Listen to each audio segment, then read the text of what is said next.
Bonjour, aujourd'hui nous allons parler des besoins des chiens.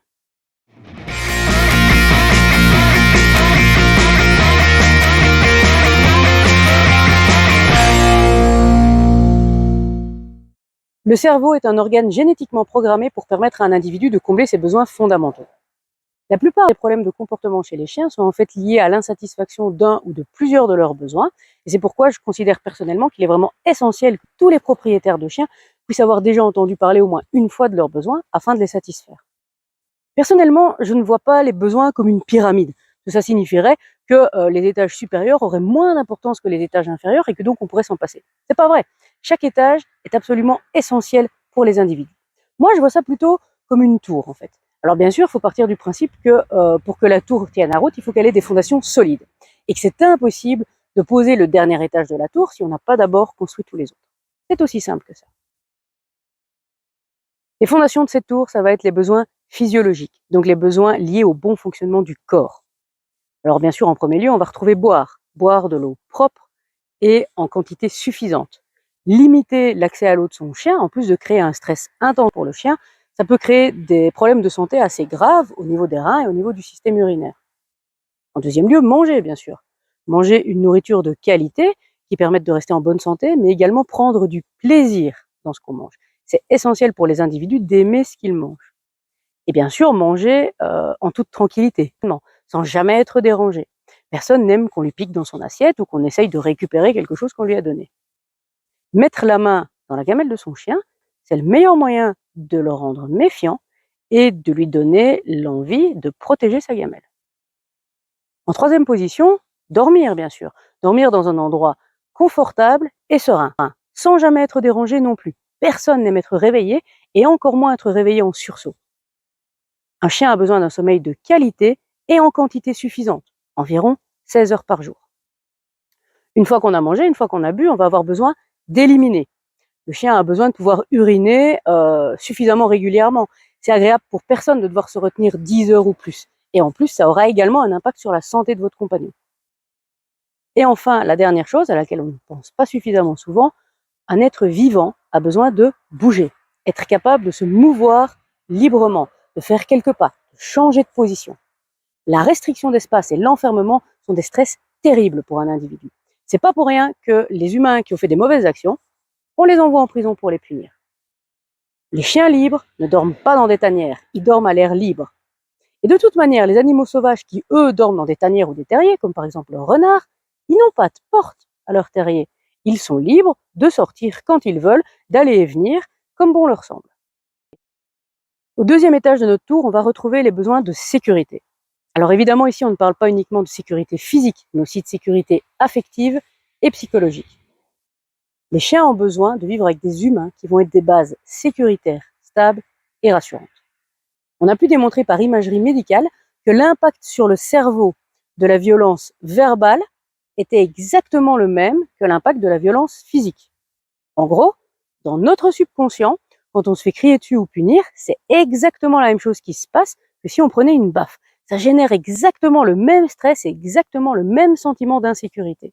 Or, on sait maintenant que dans la plupart des cas de troubles du comportement, c'est le stress qui va être le principal facteur déclencheur. Vous ne pensez pas que si les humains ont un cerveau qui est capable de les envoyer sur la Lune, ils auraient également un cerveau qui leur permette d'éduquer des animaux sensibles sans jamais user de violence, de cris, d'énervement, de punition ou de quoi que ce soit d'autre. Finalement, la violence n'est-elle pas juste l'apanage des gens qui manquent de ressources et qui ne se donnent pas les moyens de faire autrement? Au troisième étage de notre tour, on va retrouver les besoins sociaux.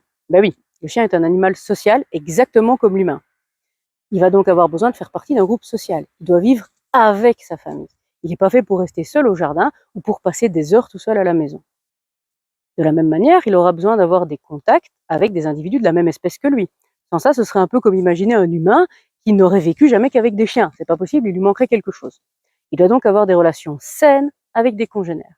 La qualité prime sur la quantité. On ne peut pas espérer d'un chien qui soit copain avec tous les autres chiens qu'il croise. C'est pas possible. Quel humain pourrait se vanter d'apprécier tous les gens qu'il a dans la rue? De la même manière, on ne peut pas espérer qu'une amitié canine se crée en 5 minutes. Non. Il vaut mieux pour un chien avoir quelques bons potes qu'il voit régulièrement, avec qui il va se promener, avec qui il passe des bons moments, que de lui faire voir 10 nouveaux chiens par semaine qu'il ne connaît pas ou à peine et qu'il apprécie moyennement. Le chien est un être de mouvement. Il aura donc besoin d'avoir des activités physiques et cognitives variées et adaptées. Il aura également besoin de pouvoir évoluer dans un environnement enrichissant avec lequel il pourra interagir et découvrir des choses. Le moyen le plus simple et le moins cher pour apporter de l'enrichissement à votre chien, c'est tout simplement de l'emmener en balade. Allez le promener. Le jardin n'est pas suffisant pour un chien. Le jardin, c'est jamais qu'une pièce supplémentaire de la maison, l'endroit dans lequel on a le droit de faire ses besoins. Il le connaît par cœur, il n'y a plus rien à y découvrir. Prenez votre chien, allez en extérieur, là il pourra renifler, observer son environnement, se déplacer librement, trottiner, etc. Bref, la balade, c'est l'enrichissement numéro 1 du chien. Autre forme d'enrichissement qui est extrêmement appréciée par le chien, ça va être tout ce qui touche à son odorat. Il faut savoir que 50% du cerveau du chien est dédié exclusivement à l'olfaction, la moitié. On pourrait presque considérer que sentir est un besoin aussi important pour le chien que de respirer. Donc tout ce qui va être tapis de fouille, cacher des croquettes, man-trailing, nosework, etc. Tout ça, ça va être des activités à la fois apaisantes pour le chien et qui vont lui procurer une énorme satisfaction.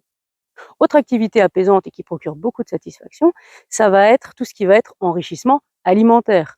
Donc tapis de léchage, conque fourré ou autre objet fourré, les friandises masticatoires naturelles, distributeurs de croquettes. Bref, il existe tout un tas de choses qu'on peut acheter ou même qu'on peut fabriquer soi-même. C'est assez facile et je vous montrerai dans d'autres vidéos des tutoriels pour fabriquer vous-même vos enrichissements alimentaires. Et enfin, le dernier étage de ma tour, celui qui est le plus effrayant pour les humains et donc qui est généralement mis de côté. Les chiens ont besoin d'avoir un minimum de contrôle sur leur propre existence. Ils ont besoin d'avoir de l'autonomie. Alors certes, la vie est faite de contraintes et de règles qu'on ne peut pas éviter. Mais justement, si certaines règles sont inexorables, pourquoi s'amuser à en rajouter à la pelle dès qu'ils sont totalement évitables? Je prends un exemple parmi d'autres. Quel est l'intérêt de demander à son chien de se mettre assis ou de donner la patte avant de lui donner sa gamelle ou de lui donner une friandise? C'est un petit peu comme si je vous demandais de faire un poirier avant de vous servir votre assiette. C'est gratuit, évitable, et en plus ça n'a aucun sens pour le chien. Les chiens, ils ont besoin qu'on leur lâche un petit peu les baskets, qu'on arrête de leur donner des ordres à tout bout de champ. Qui apprécierait de jouer à Jacadie tous les jours de sa vie? Personne. Comme nous, les chiens ont besoin de choisir. Pas forcément des gros choix, ça peut être des petits choix vraiment tout bêtes. Je sais pas moi, choisir de dormir dans son panier ou à côté, choisir de dormir dans le salon, dans le couloir, contre la porte d'entrée, au milieu de la pièce, peu importe. Avoir la liberté de réclamer sa gamelle quand on a faim. Pouvoir choisir entre plusieurs friandises plutôt qu'on nous en impose une seule. Choisir un petit morceau de l'itinéraire. Est-ce qu'on va à droite, est-ce qu'on va à gauche? Choisir d'avoir une interaction ou pas avec un humain ou avec un autre congénère. Pouvoir choisir de renifler à droite, à gauche, devant, derrière, peu importe, puisqu'on sera promené avec une longe qui nous permette une liberté de mouvement. Pouvoir avoir la liberté de communiquer aussi avec les autres individus de notre autre espèce, en reniflant, en urinant, etc., etc. Comme vous le voyez, des micro-choix à laisser à vos chiens, il y en a à l'appel.